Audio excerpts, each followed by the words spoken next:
श्री राधे। आज हम जानेंगे जेठ मास की पावन कथा, इसका महत्व और इस महीने में कौन से दान करने से भगवान विष्णु और राधा कृष्ण की विशेष कृपा प्राप्त होती है। वीडियो को अंत तक अवश्य सुनिए और यदि आप मेरे चैनल पर नए हैं तो मेरे चैनल को जरूर सब्सक्राइब कीजिए। प्राचीन समय की बात है, एक नगर में एक ब्राह्मण अपने परिवार के साथ रहता था। वह बहुत धर्मात्मा और भगवान विष्णु का भगत था, लेकिन उसके घर में अत्यंत गरीबी थी। कई बार ऐसा होता था कि परिवार को भरपेट भोजन भी नहीं मिल पाता था। फिर भी वह भगवान का नाम लेना नहीं छोड़ता था। एक दिन नगर में एक महान संत पधारते हैं।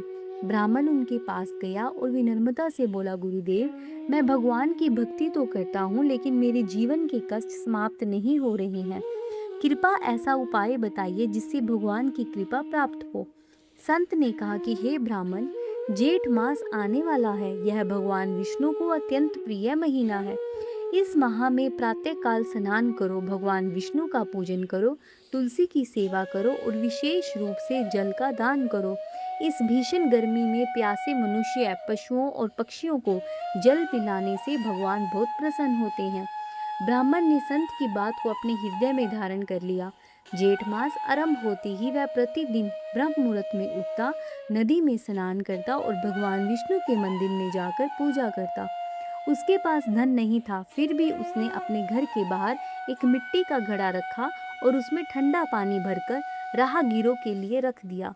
जो भी व्यक्ति वहां से गुजरता वह पानी पीकर संतुष्ट होता और ब्राह्मण को आशीर्वाद देता।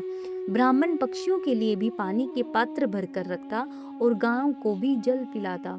एक दिन दोपहर में प्रचंड गर्मी में एक वृद्ध यात्री उसके घर के सामने आया। वह बहुत प्यासा और थका हुआ था। ब्राह्मण ने उसे आदर पूर्वक बिठाया, ठंडा जल पिलाया और थोड़ा भोजन भी करवाया। वृद्ध अत्यंत प्रसन्न हुआ और बोला कि हे ब्राह्मण, तुम्हारी सेवा से मैं बहुत प्रसन्न हूँ। इतना कहकर वह वृद्ध अपने दिव्य स्वरूप में प्रकट हो गया। वह कोई साधारण व्यक्ति नहीं, बल्कि स्वयं भगवान विष्णु थे।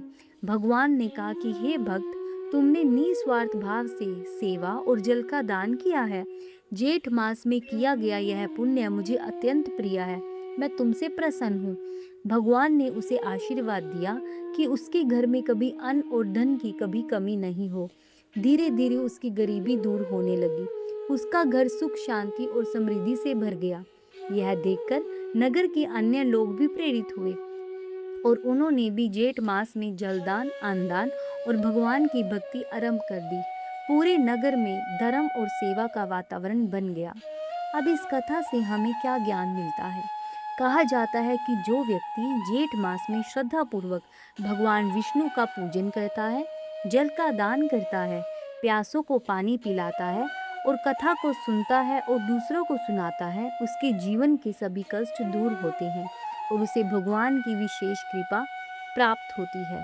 बोलिए श्री लक्ष्मी नारायण भगवान की जय।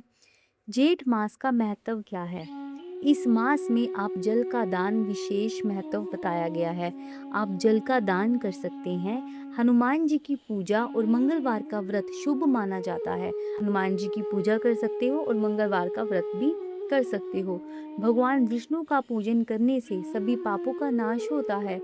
आप गंगा स्नान कर सकते हो। यदि गंगा स्नान आप करने नहीं जा सकते तो अपने घर में ही स्नान करते समय थोड़ा सा गंगा जल अपने स्नान वाले जल में मिलाकर आप स्नान कर सकते हो। दान कर सकते हो।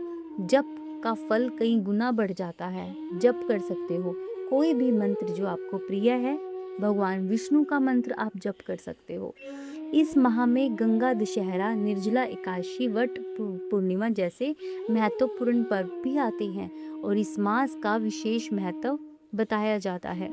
जेठ मास हिंदू पंचांग का तीसरा महीना माना जाता है। यह माह प्रचंड गर्मी, तपस्या, दान, पुण्य और भगवान विष्णु, श्री हरि तथा हनुमान जी की विशेष उपासना के लिए प्रसिद्ध है। इस माह का नाम जेठ नक्षत्र के आधार पर पड़ा है, क्योंकि पूर्णिमा के दिन चंद्रमा जेठा नक्षत्र के समीप होता है। इसीलिए आप भी जेठ मास में जो भी आप दान कर सकते हो, आप अवश्य दान करें। जेठ मास में हमें सेवा, संयम, दान और भक्ति का संदेश देता है। जो व्यक्ति इस मास में प्यासों को जल पिलाता है, भगवान का स्मरण करता है, उस पर श्री हरि की विशेष कृपा प्राप्त होती है। श्री राधे।